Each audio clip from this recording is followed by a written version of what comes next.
Vous connaissez tous le proverbe, l'argent gouverne le monde, mais vous êtes-vous déjà demandé qui contrôle l'argent? Moi je l'ai fait, et durant mes recherches, beaucoup de noms sont apparus. Mais l'un de ces noms revenait sans arrêt. Pas vraiment de suspense vu que vous l'avez lu dans le titre, ce nom, c'est BlackRock. Vous avez sûrement déjà entendu parler d'eux, et si c'est pas le cas, c'est plutôt inquiétant, mais pas de panique, on va vite réparer ça. Moi, si ce nom a retenu mon attention, c'est que la plupart du temps, quand je fais des recherches sur un sujet, je me pose une question de départ qui m'amène à trouver des réponses et à poser d'autres questions pour finalement y répondre aussi.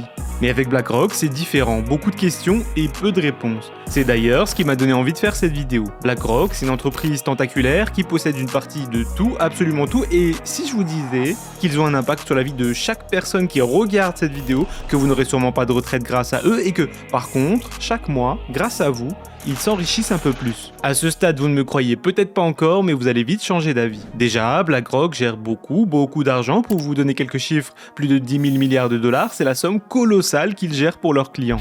En comparaison, le PIB de la France, c'est 2600 milliards par an. Et en gros, ce que je vous dis là, c'est que BlackRock gère 4 fois la valeur totale produite par la France en un an. Alors je sais pas vous, mais moi, ça m'impressionne. Et si c'était leur unique exploit, on pourrait s'arrêter là, mais BlackRock, c'est aussi et surtout le colosse présent à l'Assemblée Générale de plus de 17 000 entreprises. Alors BlackRock, c'est quoi finalement? Et surtout, pourquoi dit-on d'eux qu'ils dirigent le monde? Moi, ce que je veux que vous compreniez, c'est que ne pas connaître l'histoire d'une entreprise, c'est une chose, mais si cette entreprise a un impact sur votre vie et votre avenir, disons-le, c'en est une autre. Et il serait peut-être temps de s'y intéresser un peu. Alors installez-vous confortablement, pensez à vous abonner et plongez avec moi dans les méandres de l'histoire de BlackRock. BlackRock is set right now. BlackRock on Friday. It's BlackRock. BlackRock.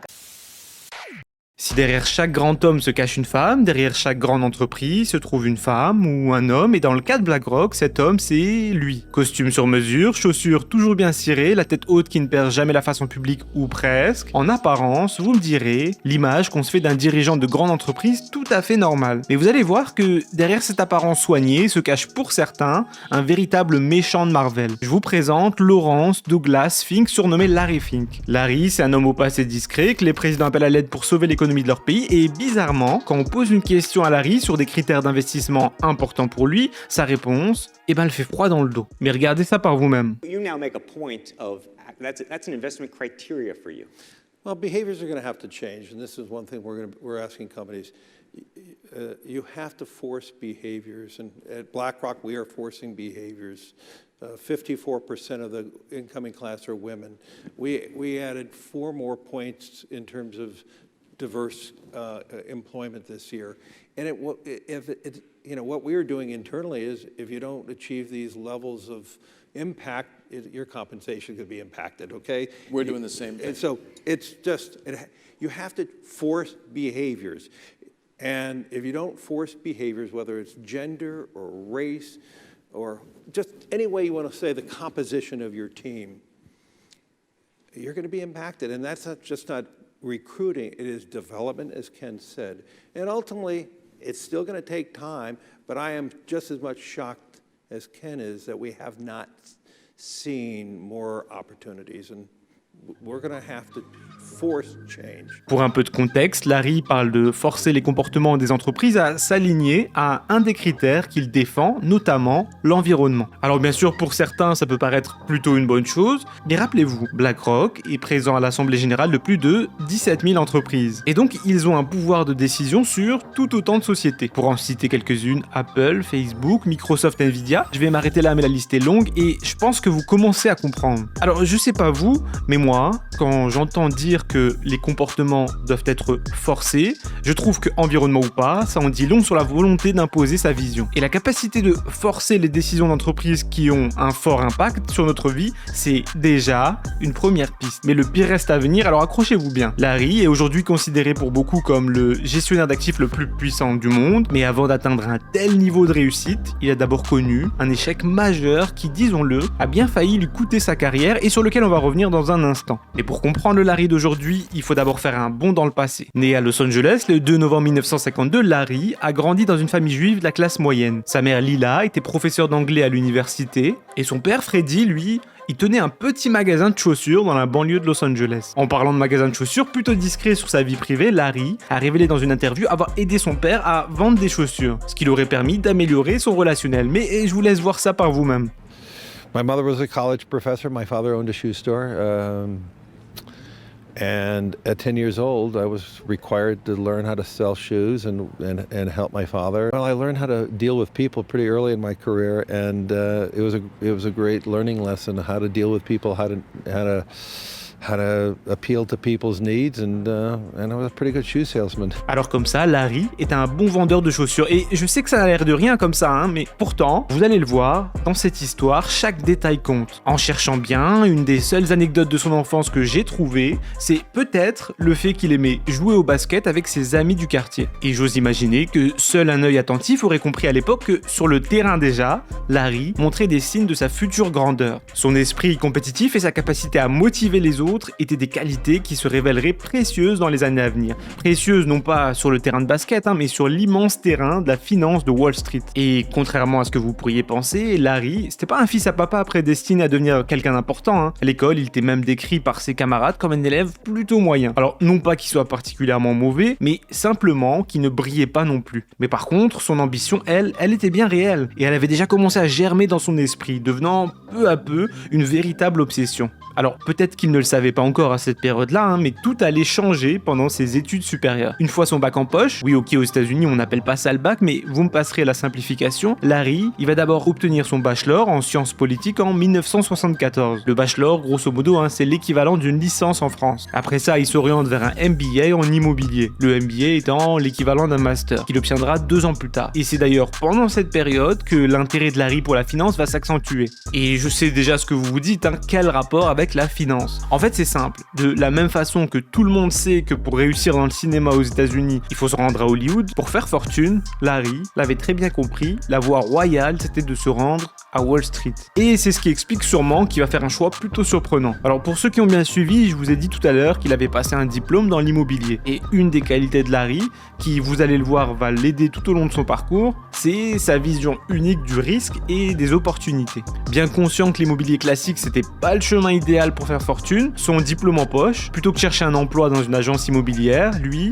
il cherche un compromis. Un compromis entre l'immobilier et Wall Street. Quelques dollars en poche et une ambition à toute épreuve, Larry fait le grand saut. Il quitte sa Californie natale et il se rend à Wall Street. Il multiplie alors les entretiens et finit par décrocher un poste qui remplit parfaitement les critères du compromis. Et c'est comme ça qu'il commence sa carrière chez First Boston, une banque d'investissement de premier plan où il intègre le département de crédit immobilier. Et vous savez quoi?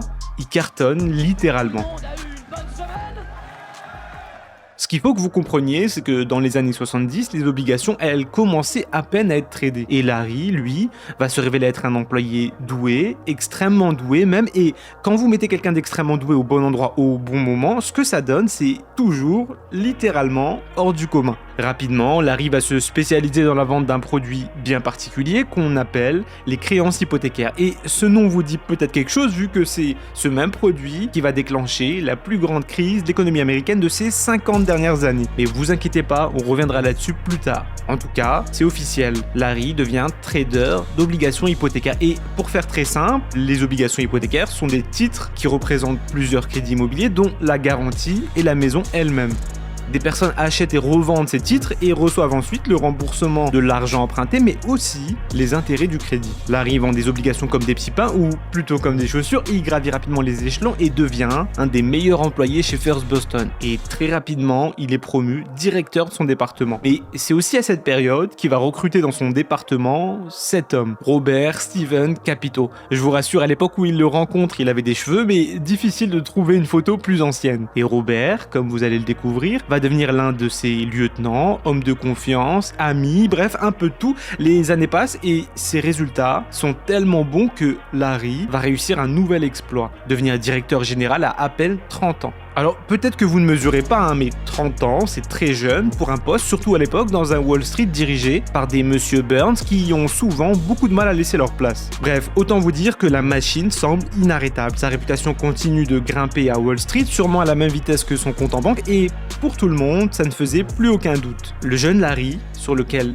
personne n'aurait misé quelques années plus tôt, était promis à de grandes choses, très grandes choses. Mais alors voilà, en 1986, c'est la catastrophe chez First Boston et Larry va vivre le pire échec de sa vie. En fait, la Réserve fédérale américaine, qui gère la stabilité de l'économie du pays, annonce une soudaine baisse des taux d'intérêt. Et vous vous demandez peut-être en quoi c'est mauvais pour Larry? Eh bien rappelez-vous, les titres qu'il vend sont basés sur des crédits hypothécaires. Le problème, c'est qu'une fois la baisse du taux d'intérêt annoncée, beaucoup de propriétaires vont échanger leur ancien prêt contre de nouveaux crédits moins chers. Et ça, Larry, il l'a pas simplement pas vu venir, il a carrément parié sur l'inverse, à savoir que le taux d'intérêt allait augmenter. Et quand vous pensez que quelque chose va augmenter, vous faites quoi? Eh ben vous en achetez beaucoup. Résultat, il se retrouve avec beaucoup d'actions dont personne ne veut. Et quand sur un marché, personne n'achète et que vous voulez vendre rapidement en grande quantité, vous savez ce qui se passe? Le prix chute vite, extrêmement vite, ce qui va l'obliger à vendre à perte de 100 millions de dollars.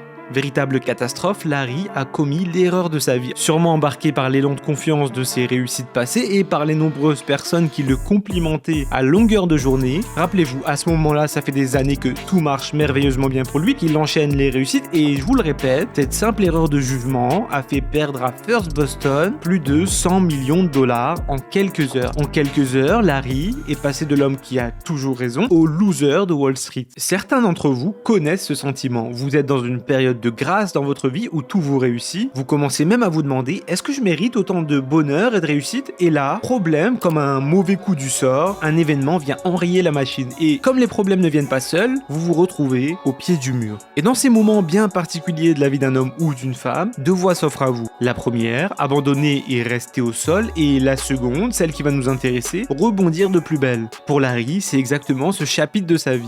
Au point où il se retrouve isolé au sein même de First Boston. Mais ça, il l'a bien compris. Et moi, ce que je veux que vous compreniez, c'est que là où un tel échec aurait suffi à abattre définitivement la carrière de la plupart des gens, Larry, lui, refuse d'abandonner ses rêves. Et c'est comme ça qu'un soir de 1988, il décide de réunir ses plus fidèles lieutenants, dont Robert Capito. Larry va alors se lancer dans un monologue afin de leur exposer sa vision de la finance de demain, mais surtout leur proposer de créer une société d'investissement d'un genre nouveau, dont les fondations seraient, premièrement, l'utilisation d'une technologie moderne et deuxièmement, une gestion du risque chirurgicale. Bref, un seul mot d'ordre, tout faire pour éviter les erreurs commises chez First Boston. La gestion du risque, qui était un élément important pour Larry, va devenir petit à petit une véritable obsession. Personne ne le sait encore à ce moment-là, mais cette réunion marque littéralement la première pierre des fondations du géant BlackRock. Mais avant ça, il leur restait un problème de taille à affronter. Vous l'avez sûrement pas oublié, mais la réputation de Larry est fortement entachée par son échec chez First Boston. Et il leur manquait le nerf de la guerre,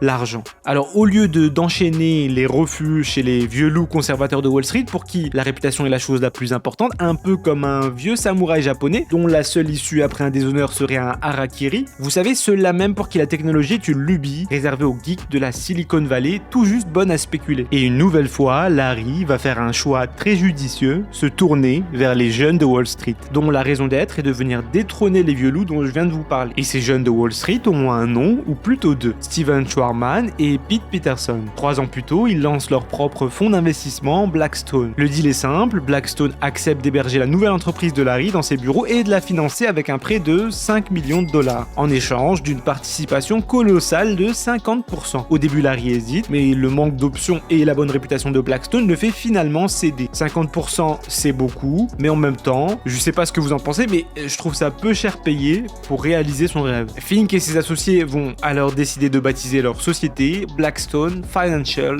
Management, surnommée BFM. BFM, c'est une société d'actifs sous gestion et le contrat est simple, vous donnez votre argent à BFM et eux, ils se chargent de vous en faire gagner plus en vous taxant au passage de frais de gestion. BFM, c'est peut-être une société d'actifs qui est capable de gérer au mieux le risque en s'appuyant sur la technologie, mais Larry et ses associés, ils le savent pas encore, mais ils sont sur le point de créer une intelligence artificielle capable de prévoir le marché, voire pour certains, de contrôler le marché. Et ça, c'est uniquement possible grâce à cet homme. Lui, c'est Charlie Halak, un Israélien de 24 ans, tout juste sorti de son école d'informatique, et le monde ne le sait pas encore, mais c'est aussi lui qui va mettre en place tout le système informatique de l'entreprise. Et surtout, il va poser les fondations du système Aladdin. Comment vous dire, si je devais résumer en une phrase, Aladdin, c'est une intelligence artificielle bien en avance sur son temps, dopée à coups de millions de dollars, dont la mission principale est de s'occuper de l'obsession de toujours de Larry, la gestion du risque et la découverte d'opportunités. Dans le Conte des Mille et une nuits, Aladdin rencontre un génie, ou djinn, une sorte d'esprit d'une autre dimension dans la culture orientale, qui va l'aider à faire fortune en lui permettant de réaliser ses souhaits. Et pour Larry, son rêve va devenir réalité grâce à Aladdin. Grâce à son IA et à son traumatisme de la perte des 100 millions, BFM va attirer très rapidement de nouveaux investisseurs. Gérant d'abord des millions, en quelques années, on va passer à une toute autre échelle avec plusieurs dizaines de milliards de dollars d'actifs. Mais ne vous excitez pas, au début, c'est plutôt modeste. Un serveur de l'entreprise Sun Microsystems qui, en gros, faisait des calculs pour définir le prix d'obligations hypothécaires. Mais aujourd'hui, c'est une toute autre histoire. Aladdin a pris une place colossale et a transformé BlackRock en véritable géant de la tech.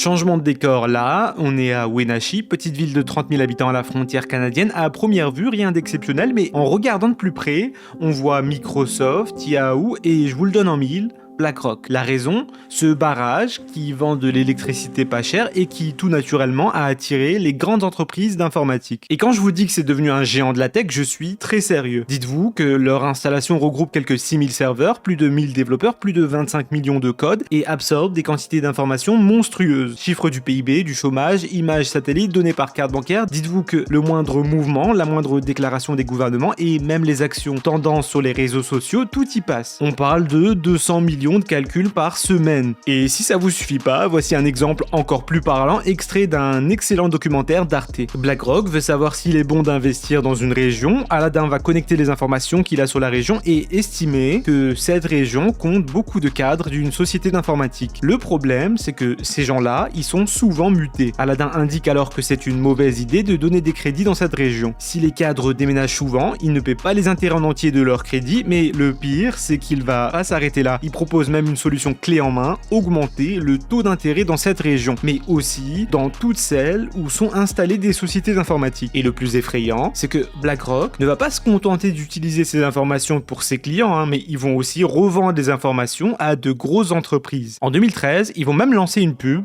cette pub. Today is going to be one heck of a day. Today I'm going to be in New York, London. San Francisco. And Hong Kong. Today I'm going to deliver 1.8 million reports. Execute 25,000 trades. and avert 3,000 disasters. I'm going to monitor interest rates in Europe. Silver prices in Asia. Droughts in the Midwest. I'm going to witness 4 billion shares change hands on the New York Stock Exchange. And record the effects on 14 trillion in assets across 20,000 portfolios. I am Aladdin. I am Aladdin. And today, I'll find the numbers behind the numbers. I am Aladdin.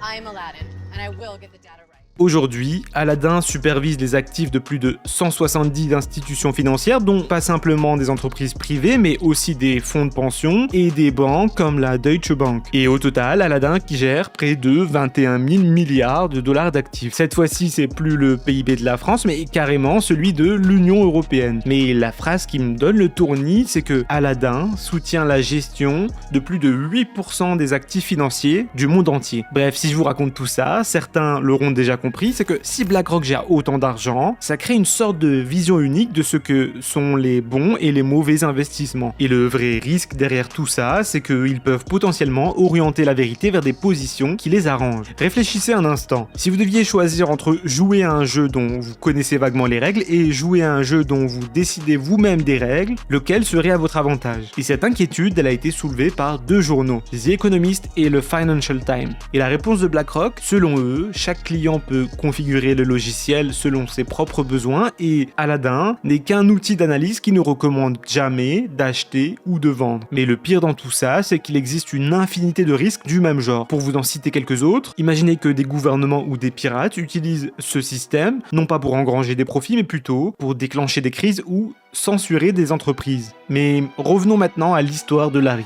Une nouvelle entreprise chez Blackstone et la première version de son IA en poche, Larry va peu à peu récupérer ses lettres de noblesse après son échec des 100 millions. Les ennemis d'hier étaient soudainement devenus les amis d'aujourd'hui. Ceux-là même qui avaient enterré Larry prétendaient maintenant qu'ils avaient toujours cru en lui et en sa capacité à rebondir. Et une nouvelle fois, un changement important est en marche. BFM, la filiale de Blackstone gérée par Larry, se concentre principalement sur le marché obligataire. Et au début des années 90, il va décider de changer le nom de son entreprise pour lui donner le nom qu'on connaît tous aujourd'hui, BlackRock. Le caillou noir devient le rocher noir. Blackstone devient BlackRock. Mais il faudra attendre 1994 pour que Blackstone décide de se séparer officiellement de BlackRock. Au début, cette séparation, elle a été faite pour que les activités et les responsabilités des deux entreprises soient pas mélangées. Mais Larry et ses associés, eux, avaient carrément envie de se séparer de l'image de Blackstone et prendre leur envol en solo. Et comme vous l'imaginez, cette nouvelle, elle va pas plaire à Stephen Schwarzman et Pete Peterson, les dirigeants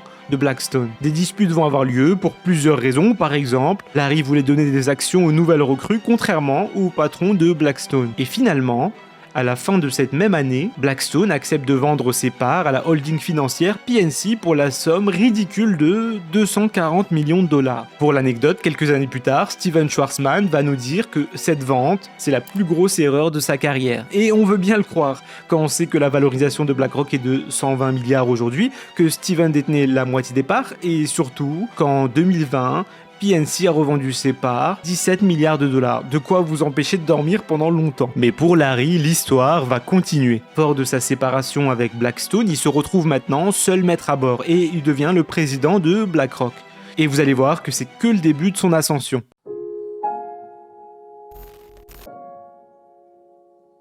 Nous sommes maintenant en 1999, ça y est, Larry est prêt à faire le grand saut. BlackRock entre en bourse avec une capitalisation estimée à 900 millions de dollars. Mais seulement un an plus tard, un nouveau rebondissement va marquer le début d'une période que j'appellerai sobrement Larry, l'homme qui murmure à l'oreille des crises financières.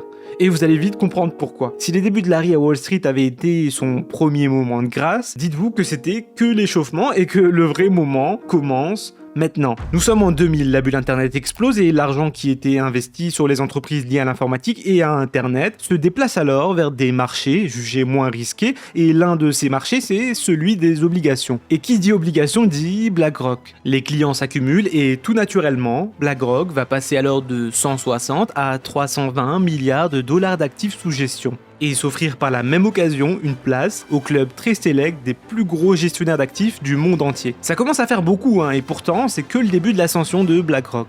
Quelques années plus tard, en 2006, il rachète son principal concurrent, Merrill Lynch Investment Manager, qui en gros est la division d'investissement de la banque Merrill Lynch. Coût de l'opération, 9,5 milliards de dollars. Grâce à cet achat, BlackRock dépasse maintenant la barre symbolique des 1000 milliards de dollars d'actifs sous gestion. Et alors que tout semble calme, la plus importante crise des 50 dernières années va venir faire trembler l'Amérique. À chaque repas de famille, quand la discussion atteint le sujet de l'augmentation du coût de la vie, vous avez sûrement vous aussi depuis votre enfance cette phrase qui revient sans arrêt. C'est la crise, véritable point Godwin de la finance. Et si je vous disais qu'une des crises importantes qui a martelé cette idée dans nos esprits, c'est celle de 2008. Véritable Armageddon, 15 septembre 2008, l'impensable vient de se produire. La banque d'investissement Lehman Brothers, la plus grande banque des US, vient de faire faillite. Pourquoi elle a fait faillite ?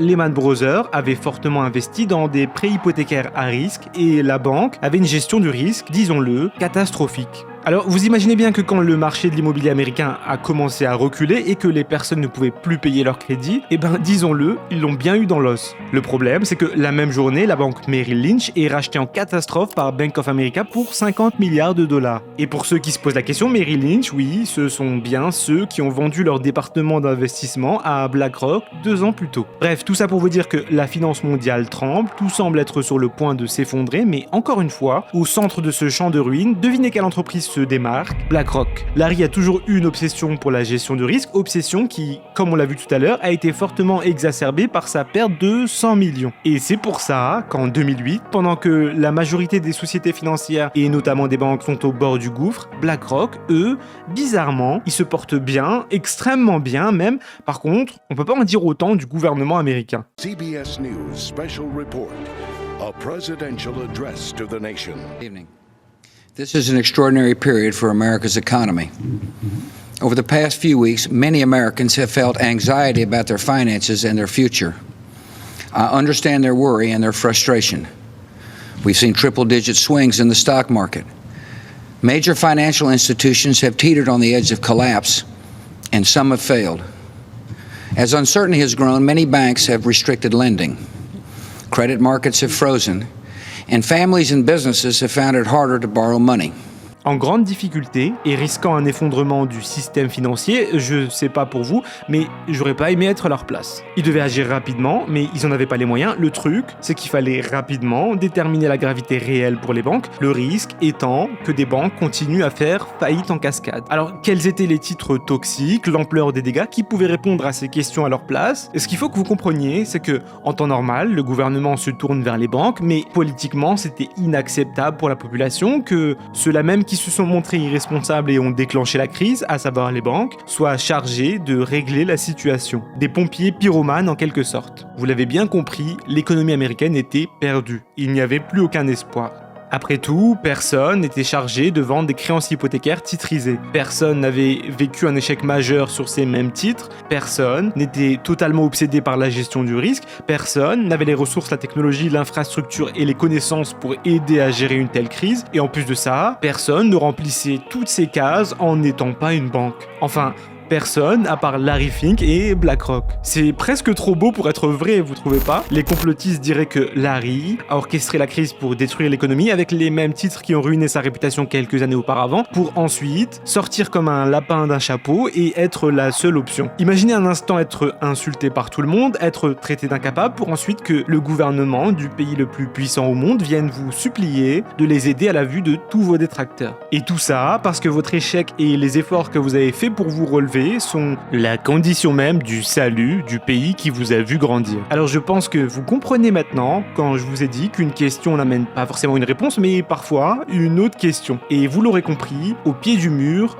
il ne restait qu'un nom: BlackRock. La Réserve fédérale demande de l'aide à Larry qui assure que Aladdin va aider son équipe à reconnaître les titres toxiques et signe dans la foulée un contrat gouvernemental dans la plus grande discrétion sans même d'appel d'offres. BlackRock va alors réaliser l'impossible et arrive même à sauver la banque Citigroup de la faillite. Bref, en 2008, pendant que le monde entier déprime, Larry est à son prime. Et je me permets d'insister parce qu'il faut absolument que vous compreniez que petit 1, le gouvernement américain lui mange dans la main, petit 2, il récolte des quantités d'informations phénoménales et nourrit Aladdin de données confidentielles sur les banques auxquelles normalement il n'aurait jamais dû avoir accès. Petit 3, il est payé pour ça, et là je vous parle même pas du fait qu'il bénéficie d'une publicité sans précédent. Il est plutôt facile de comprendre que si quand l'oncle Sam est au pied du mur il se tourne vers BlackRock, alors tout le monde veut faire la même chose. Cerise sur le gâteau, il avale même la concurrence. Alors que la crise bat son plein, BlackRock rachète la filiale d'investissement de la banque britannique Barclays, ruinée. Coût de l'opération, 13,5 milliards de dollars. Les actifs de BlackRock vont tout simplement doubler. Ça devient presque trop facile, vous trouvez pas? J'ai l'impression parfois que Larry joue une partie de GTA avec tous les cheats activés depuis le début. Et la société va en profiter pour lancer son nouveau produit phare, un produit dont vous avez sûrement déjà entendu parler, les ETF. Dites-vous que depuis 2009, des centaines d'ETF inondent le marché et BlackRock propose lui des tarifs plus bas que ses concurrents. Bon, et un ETF, c'est quoi? Quand vous voulez investir en bourse, vous achetez une action qui représente une petite part de la propriété d'une entreprise, d'une matière première comme l'or ou l'argent, d'une devise comme l'euro ou le dollar. Et imaginez maintenant que vous croyez qu'un secteur en particulier va augmenter, disons,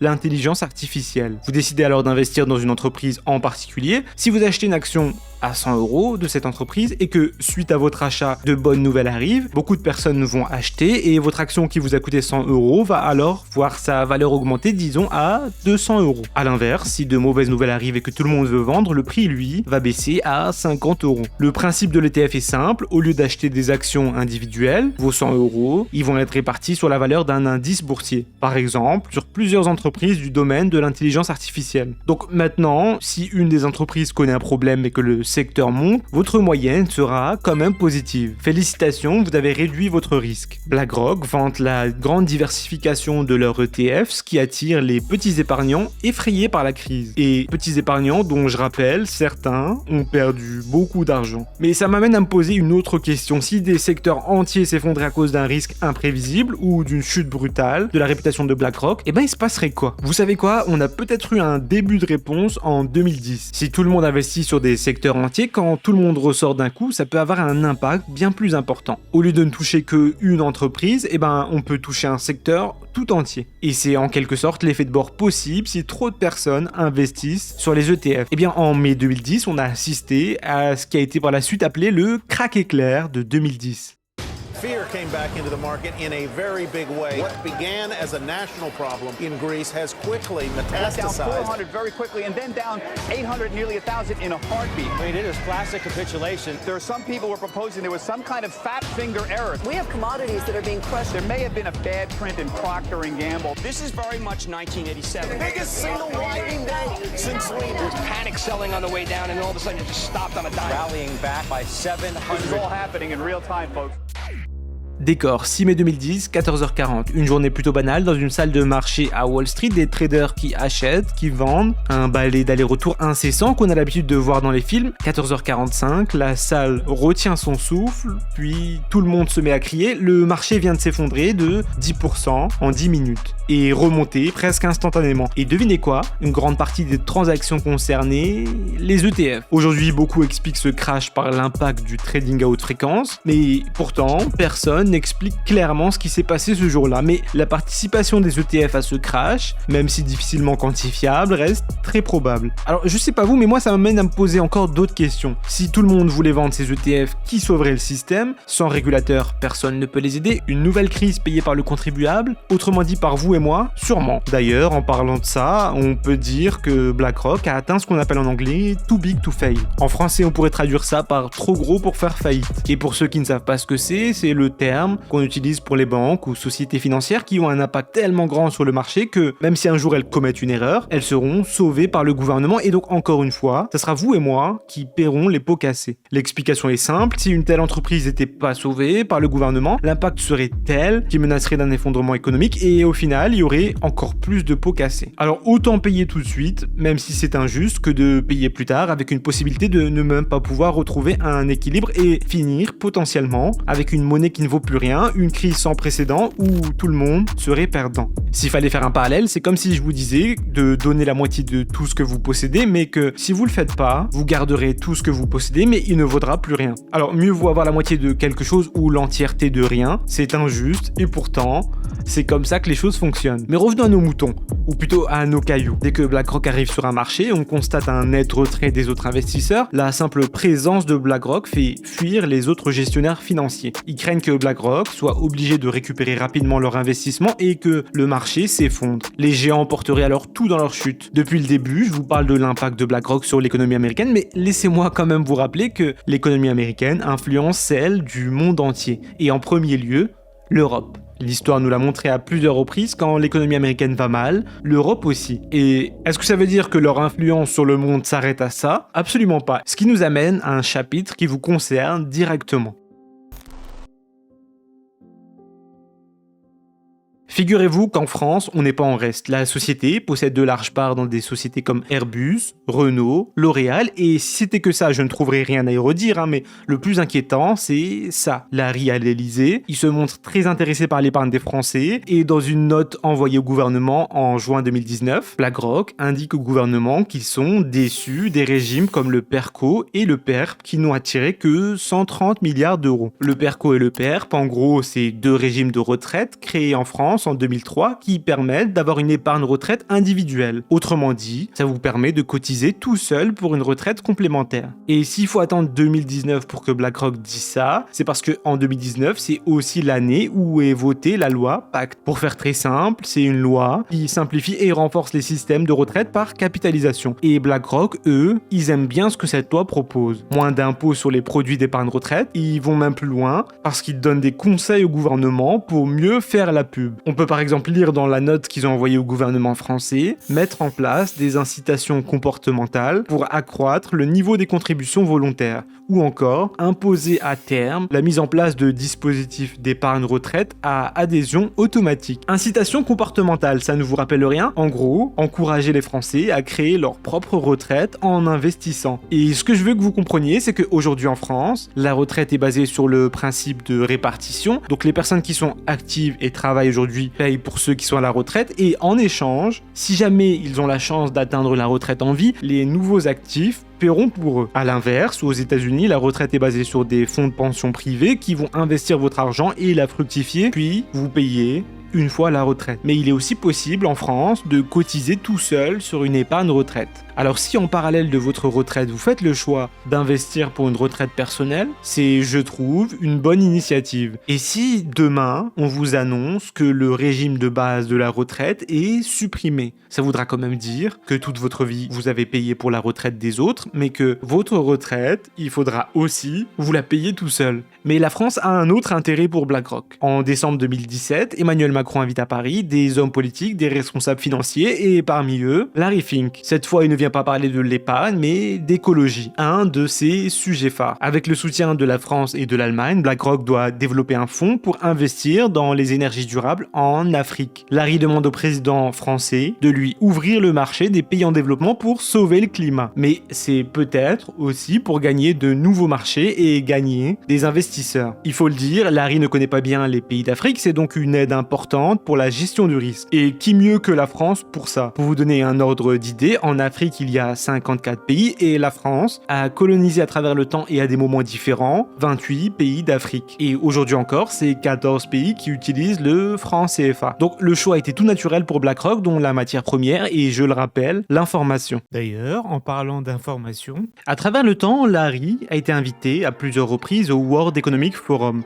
Mais c'est seulement en 2019 que l'entreprise devient membre officiel en tant que strategic partner, qui veut dire qu'ils doivent participer fortement au programme lancé par le forum. Et pour ceux qui ne savent pas ce qu'est le World Economic Forum, je vais vous l'expliquer. Je pourrais bien sûr vous en parler pendant des heures, mais pour le bien de la vidéo, je vais vous la faire courte. Le World Economic Forum, c'est un forum économique avec un rassemblement annuel en Suisse à Davos, fondé en 1971 par cet homme, Klaus Schwab, un économiste suisse à l'origine. Il s'agissait d'une rencontre unique connue sous le nom de European Management Forum. Leur objectif de base était donc de réunir l'élite européenne pour aider l'Europe à sortir de l'emprise des États-Unis. Et très rapidement, les États-Unis ainsi que d'autres pays ont commencé à être invités. Et cette réunion a évolué pour devenir ce qu'on en connaît aujourd'hui, le World Economic Forum. Ici, vous retrouverez dirigeants, journalistes, universitaires, PDG de grandes entreprises et banquiers, tous assis à la même table. En outre, c'est l'endroit parfait pour organiser des échanges à huis clos entre personnes de pouvoir, et ces réunions, elles ont un nom, les Zigwells. Dans son livre L'homme de Davos, comment les milliardaires dévorent le monde, Peter Goodman nous dit que les Zigwells, ce sont des réunions durant lesquelles, très simplement, les PDG de grandes banques et d'entreprises supplient personnellement les présidents des pays pour un traitement fiscal préférentiel et l'accès à des champs pétrolifères prometteurs. D'ailleurs, en parlant de ça, est-ce que je vous ai dit que BlackRock et la banque JP Morgan ont aidé à la mise en place d'un fonds pour la reconstruction de l'Ukraine? Ce fonds pourra attirer des investisseurs privés pour un coût de plusieurs centaines de milliards de dollars. Le conflit n'est même pas encore fini que BlackRock est déjà aux manœuvres de l'éventuelle reconstruction de l'Ukraine. Et devinez où il l'annonce? À Davos, durant le World Economic Forum. Et Larry ne s'arrête pas à l'Europe. l'Europe, l'Inde, les Émirats Arabes Unis et même la Chine. BlackRock est officiellement le premier gestionnaire d'actifs non chinois à avoir accès aux fonds mutuels chinois. Et si je vous dis qu'en dehors des actions, il existe un autre marché avec des sommes énormes qui est peu régulé et gagne en popularité chaque année, vous me voyez venir, le Bitcoin. En janvier 2024, BlackRock se voit accepter le lancement de son ETF Bitcoin, qui est le premier ETF Bitcoin spot accepté par les États-Unis. Sans trop compliquer les choses, le Bitcoin étant la seule monnaie numérique totalement décentralisée, étant donné qu'elle n'est reliée à aucun État ou entreprise, et étant donné que sa valeur pourrait monter de manière parabolique dans le futur, le fait de posséder un ETF est un bon moyen de ne pas se faire dépasser, voire même d'avoir un contrôle relatif sur son prix. Étant donné que pour proposer à ses clients la possibilité d'investir sur l'ETF Bitcoin, BlackRock va acheter le montant de Bitcoin qui correspond, et logiquement, plus le Bitcoin va prendre de la valeur et plus BlackRock va en détenir. Ce serait quand même dommage que le plus grand fonds d'investissement de la planète ne profite pas de la montée du prix d'un actif pareil. Alors à la question, est-ce que BlackRock domine le monde ? Personnellement, je dirais que non, vu qu'ils ne sont pas les seuls maîtres à bord et que j'ai encore beaucoup d'entreprises à vous présenter. Par contre, ils sont clairement une superpuissance démesurée qui mérite son titre de gouvernement fantôme et qui possède une partie d'absolument tout. Et peut-être que demain, dans un monde où chaque humain possédera une puce construite par Elon Musk, implantée directement dans son cerveau, ce jour-là, BlackRock possédera aussi une partie de toi.